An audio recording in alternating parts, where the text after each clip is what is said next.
Hello friends, welcome back. Today in this video we will be interfacing a new analog to digital converter which is MCP3427. For more info about this sensor, let's go to controleverything.com and here search for MCP3427.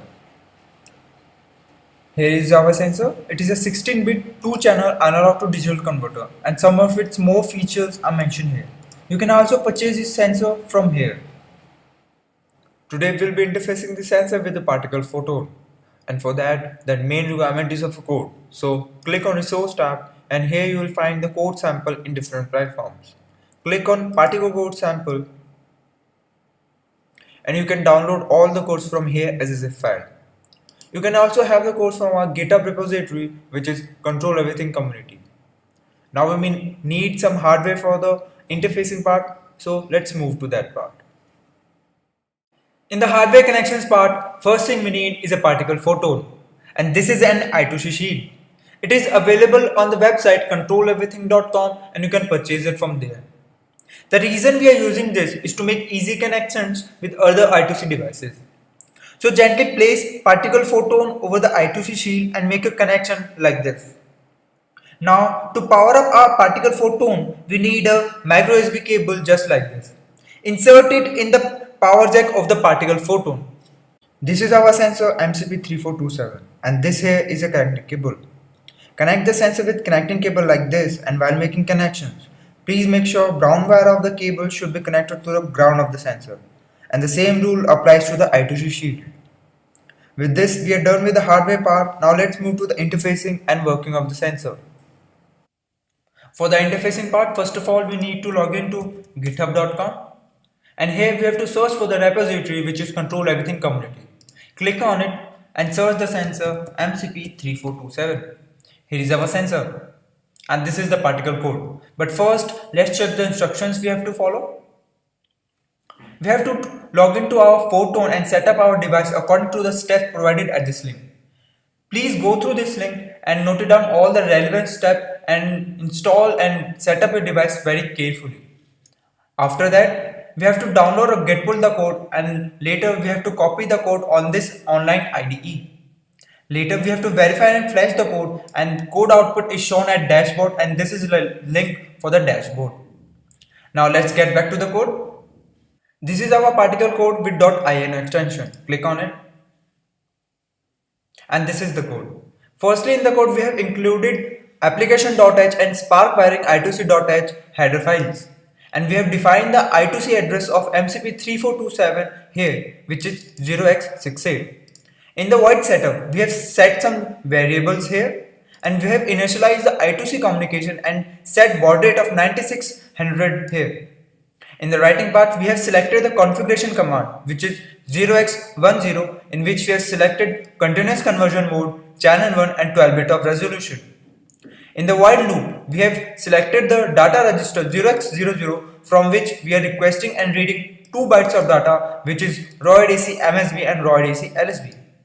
Later on in the code, we have converted the data to 12 bits according to the formula given in the datasheet of MCP3427. And finally, we have output the data to dashboard through this command. With this, we are done with the interfacing part. Now let's move to the working and see how it performs.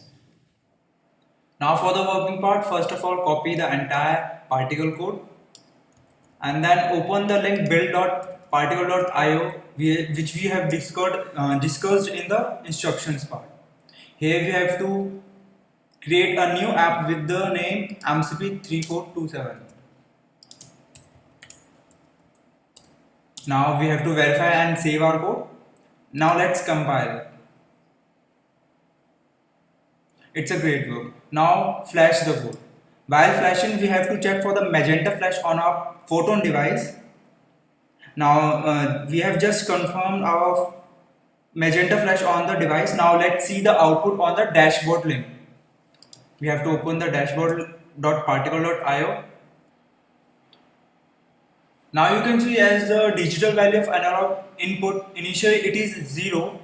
And because nothing is connected on the channel 1 of the sensor, but when we connect a 1.5 volt of AA battery, you can see the output is now 850 and it is almost constant 851 because the battery is connected to the channel continuously.